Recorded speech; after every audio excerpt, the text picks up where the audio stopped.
New 5 Focus Gum.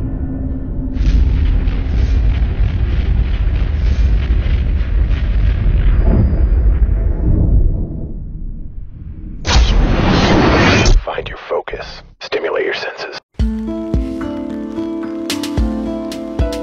Two teenage cousins, Kimberly and Carol, have vanished off the streets of Toledo and have now been missing for 48 hours.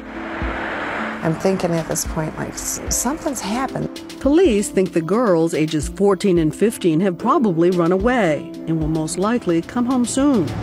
But Kimberly's mother, Stephanie, refuses to just sit and wait and starts to search on her own. I'm calling people. I'm going to other police stations and other sides of town and dropping off photos and just everything I could.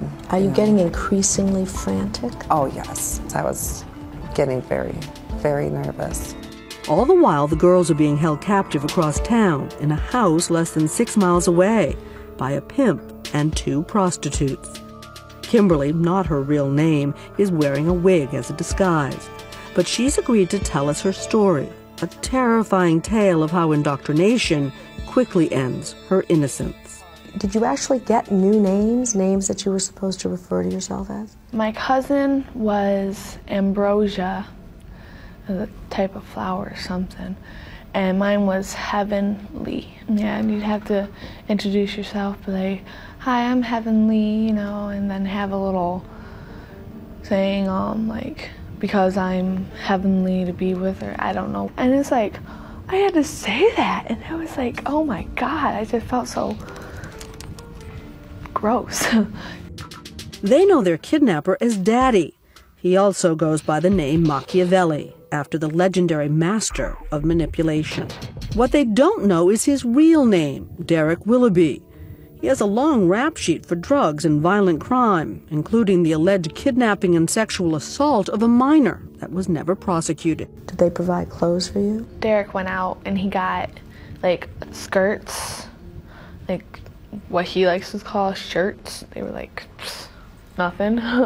And very provocative clothing. Yes, yes. How long are you a captive before you have to sleep with someone for money? It was the next day that all 4 of us went to a hotel, and the guy was going to pick one of us, and he picked me. Oral sex? Yeah. Vaginal sex? This is a sort of tender question, and you don't have to answer it, Kimberly, but were you sexually experienced before all of this? One time. That's all. I only did it one time. With a boyfriend? Yes, yes. So you weren't exactly a woman of the world? No, I wasn't at all. It hurt, you know, like, it hurt every single time. But I couldn't say nothing. I couldn't say ow, you know, because they're not thinking, you know, these prostitutes, you know, they do it all the time. The cousins are never left unguarded. Someone is present even when they are forced to have sex. And they never let you alone with the customers? Oh, no, no. They were watching. I mean, it was so uncomfortable. Would they stay in the room and watch? Yeah. And sometimes the older prostitutes would even join in. And you had to do stuff with the girls, too. Oh, yeah, I had to do something with envy. That was so disgusting. That was like the worst part, really. In fact, it's common for adult prostitutes to supervise what's known as a seasoning period for young victims. Somebody is always walking her to the next date and walking her back. She comes back and she's locked in the apartment with other girls. University of Toledo sociologist Celia Williamson studies the sexual exploitation of teenagers. We've increased community awareness and started a program to help rescue victims. So the reason that a girl who, let's just say, was snatched, doesn't just run to the first police officer, the first person that she sees and says, you know, I'm being held against my will. It's because that pimp says to her, I will hurt your family, I'll hurt your siblings, you better not say anything to anybody. Until she can find a way to escape, make eye contact, tell someone during the seasoning period, she's not going to get away. A 15-year-old high school freshman, not even old enough to drive, is now being schooled as a teen prostitute. So they're giving you the Sex 101 class? Yeah, they're just telling me what to do and what not to do, and like they can't touch you without paying more. They can't, no kissing on the lips, no hickeys, and they said that, just act like you're liking it, and I'm like, well, that's going to be hard, I didn't want to do any of this. I wanted to just knock them out and run. Among the hard lessons of Machiavelli's forced boot camp, how to evade police.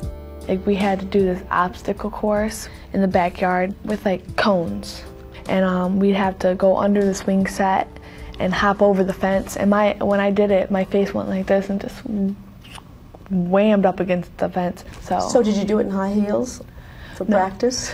No, but we had to wear those around the house. Had you ever walked in shoes like that before? Oh no. By day, the girls are held in separate rooms in the house. At night, they're taken to work at this strip of Toledo motels. Their forced labor earns up to $500 a trick for Machiavelli. Did any of the Johns ask you how old you were? No. They didn't care? No, they didn't care. They didn't care if I was 12. They just wanted something. And what was sick is that, like, one of them, my first time, he had a wedding ring on. And I'm like, oh my God. I mean, that's just wrong, I mean, you got a wife at home. You don't need to be doing that. Did you think you were going to make it out of there? Honestly, I probably gave up hope like the 5th day. I'm like I swear, like 10 times in 1 hour, I told my cousin that, don't worry, we'll make it out. You had to have hope for the two of you. Yeah. Just 2 of what's believed to be thousands of victims. What is your guess about how widespread this is based upon the research that you've done? Well, there has been estimates of a couple of thousand children in this country to over 100,000 children in this country. The FBI thinks it's the bigger number, 100,000 minors in America forced to trade sex for money. Right this minute, enough to fill the largest football stadium. And it's not a coincidence it happens in cities like Toledo. Look to those highways. These crisscrossing interstates can quickly carry a vulnerable teenager far from home.